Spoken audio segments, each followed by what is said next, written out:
மிகுந்த மகிழ்ச்சி. தலைவர் தளபதியின் உழைப்புக்கு கிடைத்திருக்கிற வெற்றி. தலைவர் தளபதிக்கு நிகர் தலைவர் தளபதி அவர்கள் தான். இந்த 40 தொகுதியில் திமுக வெற்றி பெற்றிருக்கிறது. ஒட்டுமொத்த இந்தியாவே தலைவர் தளபதி திரும்பி பார்க்கிறது. இந்தியா கூட்டணியில் அங்க வைக்கும் கட்சிகளில் திமுக தான் 40க்கு 40 வெற்றி பெற்றிருக்கிறது. பிரதமர் யார் என்று முடிவு செய்கிற இடத்திலே தலைவர் தளபதி இருக்கிறார். ஏனென்றால் மக்களுக்காக உழைக்கக்கூடிய ஒரு இயக்கம் திராவிட முன்னேற்ற கழகம். தமிழ்நாட்டில் திமுக இமாலய வெற்றி. ஆல் கிரெடிட் கோஸ் டு அவர் தலைவர் தளபதி அண்ட் அண்ணன் உதயநிதி ஸ்டாலின். அந்த உழைப்பு சாதாரணமான உழைப்புல எத்தால கட்டனா வாயால கட்ட. இந்த நிலைமைக்கு பிஜேபி வரத காரணம் யாருன்னு கேட்டா வேற யாரும் கிடையாது, உங்க நரேந்திர மோடி தான். அவர் தேர்தல் பிரச்சாரம் பண்ணார் பாருங்க. திரு மோடி அவர்கள் தேர்தல் பிரச்சாரத்தில் அவர் பேசின பேச்சு இருக்குது பாருங்க. அதனாலதான் நீங்க தோத்து போனீங்க. நான் இறைவன் தூதன் அண்ணாரு, நான் ஒரு அவதாரம் அண்ணாங்க. ஜேபி நட்டா, அமித்ஷா எல்லாம் அவர் கடவுள், எல்லா கடவுளுக்கும் அதிபதி மோடின்னு பேசினாங்க. மக்கள் நல்லா ஆப்பு வச்சான். அவ்வளவு அகம்பாவத்தோடு பாஜக அரசியல் நடத்தியது. இப்ப 2026 இந்த மண் திராவிட மண் என்பதை நிரூபித்து விட்டது. ஒரு முறை பார்லிமெண்ட்ல பேசும்போது மரியாதைக்குரிய ராகுல் காந்தி பேசினார். பார்லிமெண்ட்ல பேசும்போது இப்ப சோசியல் மீடியாவில் போயிட்டே இருக்குது. இவ்வளவு கதை பேசுறிய, நான் ஒரு சவால் விடுறேன், உன்னால முடிஞ்சா திராவிட மண் தமிழ்நாட்டில் போய் ஒரு தொகுதியில் நீ ஜெயிச்சு கட்டுறாங்க. பார்லிமெண்ட்ல பேசினார். ஆன் ரெக்கார்டு இருக்கு. இன்னைக்கு இப்போ ஃபுல்லா எல்லாருமே சோசியல் மீடியா தான் போட்டுறாங்க. ராகுல் காந்தி பேசினார். நான் நீ தான் பெரிய ஆளு, மோடி பெரிய ஆளுன்றிய, உன்னால முடிஞ்சா தமிழ்நாட்டில் போய் கால் ஒரு தொகுதி ஜெயிச்சுப்பா, தமிழ்நாட்டு உன்னால எந்த ஜென்மத்தை ஜெயிக்க முடியாது. ராகுல் காந்தி பார்லிமெண்ட்ல பேசுறார். இன்னைக்கு அந்த நிலைமை தான் ஏற்பட்டிருக்கிறது. ஒருத்தர் தோத்துட்டாங்கன்றதுனால அவங்கள கேலி கிண்டல் பண்றது அரசியல் அது நாகரிக அரசியல், அநாகரிக அரசியல். நீ தோத்துட்ட பத்தியா, நீ தோத்துட்ட பாச்சான்னு பேசுறது அது தப்பு. அண்ணாமலை தோத்துட்டாரு. அந்த அக்கா தமிழிசை சவுந்தரராஜன் 2 மாநில கவர்னருங்க. தெலுங்கானா கவர்னர், புதுவையில கவர்னர். இன்னும் 1 வருஷம் உங்களுக்கு பீரியட் இருக்கு. அதை ரிசைன் பண்ணிட்டு அந்த அம்மா நின்னாங்க. எல்லா ஸ்டார் கேண்டிடேட்ஸா போட்டாங்க பிஜேபியில். கோயம்புத்தூர்ல அண்ணாமலை, நீலகிரியில ஒன்றிய அமைச்சர் திரு முருகன் அவர்கள், திருநெல்வேலியில் நயினார் நாகேந்திரன், இப்படி முக்கியமான வேட்பாளராக நிக்க வச்சாங்க. ஆனா இன்னைக்கு என்ன நிலைமைன்னு கேட்டீங்கன்னா திமுக தான். இதுல எனக்கு ஒரு பெரிய வருத்தம் என்னன்னு கேட்டீங்கன்னா, அதிமுக அட்ரஸ் இல்லாத இடத்துக்கு போயிடுச்சு. பாத்தீங்களா, இன்னைக்கு அந்த அதிமுக ஆபீஸ் காட்டுறாங்க, ஈகாக்கா இல்ல.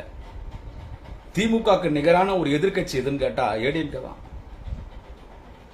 திராவிட முன்னேற்ற கழகத்தின் தொண்டன் ஒரு கட்சியை எதிர்த்து அரசியல் செய்ய வேண்டும், ஒரு கட்சி தொண்டனோடு சண்டை போடுறான்னா அது ஏடிஎம்கே தான். திமுக ஏடிஎம்கே. இன்னைக்கு ஏடிஎம்கே எதிர்கட்சி இடத்துலாவது, இப்ப இருக்கிற எதிர்கட்சி இடத்தாவது அடுத்து வர சட்டமன்ற தேர்தலில் அந்த எதிர்கட்சி இடத்தாவது நீங்க உட்காரணும்னு நான் தனிப்பட்ட முறையில் கருத்தை சொன்னா அது நடக்காத மாதிரி இருக்குது. ஆளுங்கட்சி திமுக தான், எதிர்கட்சியும் திமுக தான். 96 ஏற்பட்ட நிலைமை வருகிற 2026 அந்த நிலைமை ஏற்பட்டு தளபதி அவர்கள் தனிப்பெரும்பான்மையோடு ஒரு மிகப்பெரிய அளவில் 2026 ஆட்சி அமைப்பார். எதிர்காலத்தில் உதயநிதி ஸ்டாலின் நாட்டை வழி நடத்துவார் என்பதை இந்த தேர்தல் நிரூபித்திருக்கிறது. இந்த தேர்தல் யாருக்கு பெரிய பாலிடிக்ஸ்ல ஃபியூச்சர்னு கேட்டீங்கன்னா, இந்த தேர்தல் அண்ணன் உதயநிதி ஸ்டாலின். அண்ணன் உதயநிதி ஸ்டாலின் அவர்களுக்கு இந்த தேர்தல் ஒரு பெரிய ஃபியூச்சர். ஏன்னா அவர் வந்ததே எப்படின்னு கேட்டீங்கன்னா, போன பாராளுமன்ற தேர்தல் களத்துக்கு வந்தார். நம்ம 39 ஜெயிச்சோம். அசம்பிளி எலெக்ஷன் வந்தார், ஆட்சிக்கு வந்தோம். இந்த பார்லிமெண்ட் எலெக்ஷன்ல தூள் கலப்பினார், ஜெயிச்சிட்டோம். சோ எந்த அண்ணன் உதயநிதி ஸ்டாலின் அவர்களெல்லாம் எவ்வளவோ கேலியும் கிண்டலும் பேசின பட்டத்து இளவரசர் அண்ணாமலை பேசுனா, எடப்பாடி பழனிசாமி தம்பி அரசியல் சர்வீஸ் வயசு இல்லைன்னு பேசுனா. ஆனா இன்னைக்கு அண்ணன் உதயநிதி ஸ்டாலின் அவர்களை எதிர்காலத்தில் இந்த நாட்டை வழிநடத்தக்கூடிய தலைவர் என்பதை மக்கள் ஏற்றுக்கொண்ட காரணம், ஏற்றுக்கொண்டார் என்பதற்கு சான்றிதழ் தான் இன்று 40 தொகுதியிலே திராவிட முன்னேற்ற கழகத்தின் கூட்டணி வெற்றி பெற்றிருக்கிறது. இன்னும் மிக இங்க பாருங்க, போன வாரம் அண்ணன் திருமாவளவன் அவர்கள் ரொம்ப குறைஞ்ச வாக்குத்தாசில ஜெயிச்சார். மிட் நைட் ஆயிடுச்சு. பானை சின்னத்தில் நின்னாங்க. ஆனா இந்த பானை சின்னத்தில் நின்னாலும் அதே மாதிரி இன்னைக்கு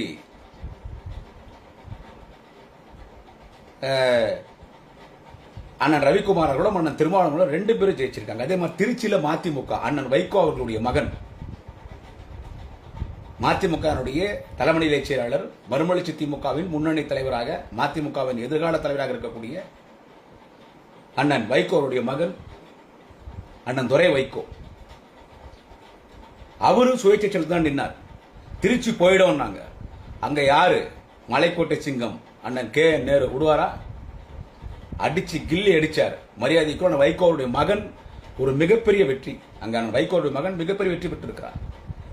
இப்படி எந்த தொகுதியெல்லாம் திமுக தோத்து போவோம்னு சொன்னாங்களோ அந்த தொகுதியில் தான் அதிகமா திமுக அதிகமான வாக்கு வித்தியாசத்தில் திராவிட முன்னேற்ற கழகம் வெற்றி பெற்றிருக்கிறது. எனவே திராவிட முன்னேற்ற கழகத்தின் கூட்டணி சார்பில் வெற்றி பெற்றிருக்கிற 40 புதுவை உட்பட 40 நாடாளுமன்ற உறுப்பினர்களுக்கு தலைவர் தளபதியின் அடிமட்ட தொண்டன், நாளை தமிழகத்தின் விடிவெள்ளி மாண்புமிகு அண்ணன் உதயநிதி ஸ்டாலின் அவர்களின் அடிமட்ட தொண்டன் என்கின்ற முறையில் என்னுடைய வாழ்த்துக்களை பாராட்டுக்களை தெரிவித்துக் கொள்கிறேன். எனக்கு ரொம்ப மகிழ்ச்சி. ஏன்னா எங்க தளபதி அவர் மாதிரி உழைக்கிறதுக்கு ஒரு தலைவர் பிறந்தவர். நான் எந்த சூழ்நிலையும் எங்க தளபதி விட்டு போக மாட்டேன். போன முறை நான் கட்சி விட்டு நீக்கப்பட்டேன். திடீர் கட்சியில் சேர்த்துக்கிறாங்க. திடீர் நீக்கப்பட்டேன். இப்போ நான் கட்சியிலிருந்து நீக்கப்பட்டு இருக்கிறேன். இப்போ ஐ எம் அண்டர் சஸ்பென்ஷன். அதை சொல்றது எந்த வெக்கம் இல்லை. எனக்கு தளபதி நான் எப்போ தளபதி விமர்சனம் பண்ணிக்கிறேன்னா, அண்ணன் உதயநிதி விமர்சனம் பண்ணிக்கிறேன்னா அவர் தான் வருங்கால முதலமைச்சர். இப்பயும் அடித்து சொல்றேன், அண்ணன் உதயநிதி வருங்கால முதலமைச்சர். 40 தொகுதி ஜெயிச்சிருக்கோம். அண்ணன் உதயநிதி வருங்கால முதலமைச்சர். அதை பார்க்கறதுக்கு இறைவன் எனக்கு ஆயுள் கொடுக்கணும். ரொம்ப மகிழ்ச்சி. 40 தொகுதி நம்ம ஏன்னா இந்த சங்கி பசங்க ஒரு தொகுதியில் ஜெயிச்சிருந்தா கூட அவனுக்கு ஆடி பாருங்க ஆட்டம். சாதாரணமான ஆட்டம் போட்டிருக்க மாட்டானுங்க. எனக்கு இவங்களாம் தோத்துட்டாங்கன்னு அவங்களாம் நான் பார்த்து கேலி கிண்டல்லாம் பண்ணல. ஆனா நீங்க பேசின பேச்சு கொஞ்சம் திமுக அழிச்சிருவேன்னு நரேந்திர மோடி பேசினாரு. உன் நிலைமை என்னாச்சு பத்தி அன்னைக்கு ஒருவாடு அந்த வார்த்தை பேசாம இருந்தா கூட எதனா நல்லது நடந்திருக்க மாட்டேது. திமுகவை அழிச்சிருவேன்னு யாரெல்லாம் பேசுறாங்களோ அவங்களும் அழிஞ்சு போனாங்க. இப்ப நான் கூட அண்ணனுங்களை பேசினா ரைட் ஓகே. ஆனா நான் கூட திமுகவை எதிர்த்து பிரச்சாரம் பண்ணதுன்னா நேற்று செத்து போயிட்டு இருப்பேன். திமுக சோறு சாப்பிடுறேன். கையில பேசினுக்கிற போன் திமுக போனு. இந்த வைஃபை பணம் கட்டுறது திமுக ஒழிச்சு நரேந்திர மோடி. திமுக ஒழிச்சிரும். அண்ணாமலை அந்த வேலையை பார்ப்பேன். திமுக ஒழிச்சிருதா? திமுக ஒழிக்கிறோம் அழிக்கிறோம் சொன்னா எல்லாம் ஒழிச்சிட்டாங்க. அவங்களுக்கு எல்லாம் கல்லறை கட்டிட்டு தான் என் தலைவன் கலைஞர் போய் மெரினா கடற்கரையில் போய் ஓய்வு எடுத்துட்டு இருக்காரு. புரியுதா? மெரினால போய் ஓய்வு எடுத்துட்டு இருக்காரு. திமுகவை ஒழிப்புன்னு சொன்ன மோடி நீகால் எப்படியோ நீங்க ஆட்சி அமைக்கலாம் ட்ரை பண்றீங்க. ஆனா எப்படியும் தளபதி நாளை டெல்லிக்கு போறாரு. எப்படியும் ஐஎன்டிஏ கூட்டணி ஆட்சி அமைக்கும். யார் பிரதமர் என்றது அது கட்சி அந்த கூட்டணி முடிவு பண்ணும். எப்படியாவது மோடி நீ உக்காந்துலான்னு பாக்குற கூட்டணி கட்சி மவனே. நீ 10 வருஷம் அதானி இந்த குரூப்ஸ் வச்சு ஆட்டம் போட்ட பார். இதெல்லாம் இங்க நடக்காது. எந்தெந்த துறைமுகத்தை தனியாருக்கு கொடுத்தியோ, எந்தெந்த விமான நிலையத்தை தனியாருக்கு கொடுத்தியோ, எந்தெந்த நிலச்சுரங்கங்கள் தனியாருக்கு கொடுத்தியோ, எத்தத்த தனியாருக்கு வச்சு ஆட்சிக்கு வந்தவனே வரப்போற ஐஎன்டிஏ கூட்டணி பிரதமர் முதல் கையெழுத்து என்னன்னு கேட்டா அத்தனையும் அரசாங்க உடமையாக்கிறது தான். இனிதான் இந்தியா நல்லா இருக்கும். நம்ம ஆட்சிக்கு வந்தா மேல, நம்ம ஆட்சிக்கு வரணும் மேல. அப்பதான் இந்தியா நல்லா இருக்கும். திரியோ சங்கி பசங்க வரக்கூடாது. எனவே இப்படிப்பட்ட ஒரு மாபெரும் வெற்றியை தந்திருக்கக்கூடிய மக்களுக்கு எனது மனமார்ந்த உங்கள் ஒருவர் காலிலும் விழுந்து காலில இருந்து ஒரு 3 டிவியில் எல்லாத்துக்கும் நான் அதான் பேசினேன். ரொம்ப சந்தோஷம். எங்க தளபதி சாதாரணமான தலைவன் கிடையாது. அண்ணன் உதயநிதி ஸ்டாலின் வருங்கால முதலமைச்சர் அண்ணன் உதயநிதி ஸ்டாலின் சாதாரணமான தலைவர். அந்த எச் ராஜா அவர் பேசுறாரு இப்ப டிவியில. அந்த எச் ராஜா இல்ல அவர் பேசுறாரு என்னன்னு கேட்டா, நாங்க 3ஆவது இடத்துக்கு வந்துட்டோம். 2026 பெரிய இடத்துல பிஜேபி தமிழ்நாட்டில் தன்னை நிலைநாட்டும், தாமரை மலர்ந்துரும். எனக்கு சிரிப்பு தான் வருது. யாரும் திட்டக்கூடாதுன்னு பாக்குறேன். என்னது 2026 இவங்க வருவாங்களாம். இங்களே இப்ப இன்னும் 2 வருஷம் கேப்ல எங்க அண்ணன் உதயநிதி உங்களை விடுவாரா? கொஞ்சம் நஞ்சமாடா பேசுனீங்க. வடிவேல் காமெடி சொல்ற மாதிரி சொல்லணும்னா கொஞ்சம் நஞ்சமா பேசுனீங்க. திமுகடா இது. திமுக தொண்டை என்ன நினைச்சுக்கிற?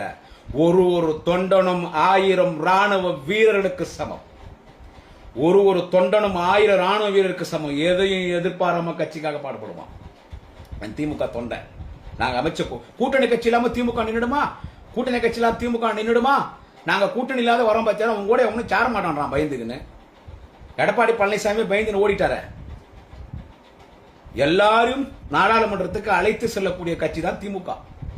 எங்களோட காங்கிரஸும் வரணும், எங்களோட விடுதலை சிறுத்தைகள் கட்சியும் வரணும், எங்களோட கொங்கு நாடு மக்கள் முன்னேற்ற கழகமும் வரணும், எங்களோட இந்திய யூனியன் முஸ்லீம் லீக்கும் வரணும், எங்களோட மறுமலர்ச்சி திராவிட முன்னேற்ற கழகமும் வரணும், விடுதலை சிறுத்தைகள் எல்லா கட்சியும் எங்களோட வரணும். தமிழ்நாட்டுல எல்லா கட்சிகள் நல்ல கட்சிகள் நல்ல தொண்டர்கள் இந்த நாட்டு மக்களுக்காக யார் சேவை செய்யறோ அவர்களை கூட்டணி வைத்துக் கொண்டு நாங்கள் அவர்களை வெற்றி பெற செய்து தலைவர் தளபதி வெற்றி பெற செய்து ஆனால் உதயநிதி ஸ்டாலின் வெற்றி பெற செய்து பார்லிமெண்ட்டுக்கு அழைத்து செல்கிறோம்.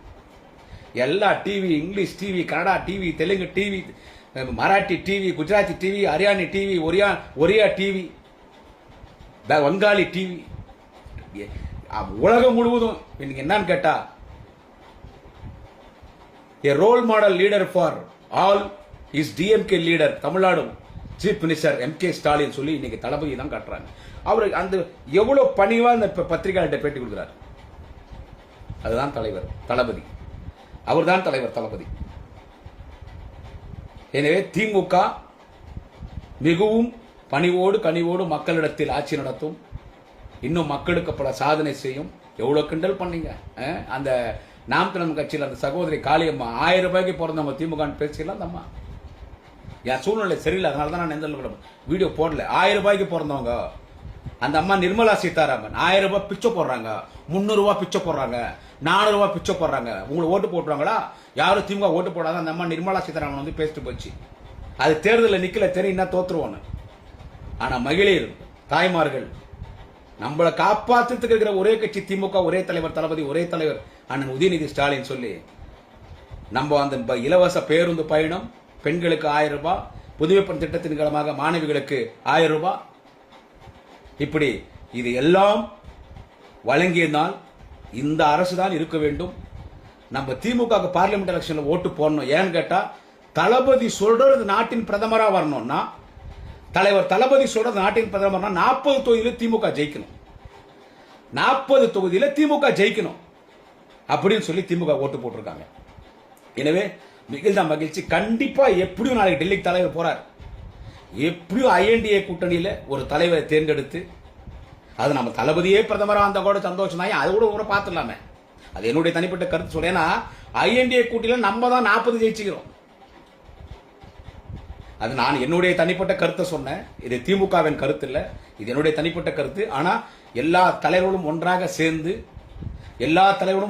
சேர்ந்து எல்லா கூட்டணி கட்சி இன்னும் மற்ற கட்சிகளிடமெல்லாம் பேச்சுவார்த்தை நடத்தி இங்கதான் போனார் நிதிஷ்குமார். சந்திரபாபு நாயுடு கூட வாழ்த்து சொல்லியிருக்கார் போன் பண்ணி தளபதி. அவரும் நம்மளோட ஒரு நேரத்தில் கூட்டணி இருந்தவர் தான். எல்லார்ட்டும் பேசி மோடி மட்டும் தெரிய நாட்டுக்கு வந்துட கூடாதுங்க. பிஜேபி வந்துட்டா உண்மையிலே சொல்றேன், 3வது முறை அவனுக்கு ஆட்சிக்கு வந்தானுங்கன்னா நார்த் கொரியால ஒரு அதிபர் உலகத்தில் அவனை மாதிரி சர்வாதிகாரி யாரும் கிடையாது. ஹிட்லர் மாதிரி அவனோட 100 மடங்கு சர்வாதிகாரியா மோடி மாதிரி நாட்டை குட்டிச்சோறு ஆக்கிடுவாங்க. ஆனா அதை தளபதி விடமாட்டாரு, ராகுல் காந்தி விடமாட்டாரு, அகிலேஷ் யாதவ் விடமாட்டாங்க. முக்கியமான தலைவர்களா இருக்காங்க. கண்டிப்பா நம்ம தான் மேல வைக்க இருந்தால் 40 ஜெயிச்சிருந்த ரொம்ப சந்தோஷம். எனவே தலைவர் தளபதி அவர்களுக்கு கோடிக்கணக்கான வணக்கங்கள். நாளை தமிழகத்தின் விடிவெள்ளி, நாளை முதல்வர் உதயநிதி ஸ்டாலின் அவர்களுக்கு கோடிக்கணக்கான வணக்கங்கள். சாகும் வரை திமுக இருப்போம், தளபதி புகழ் பாடுவோம்.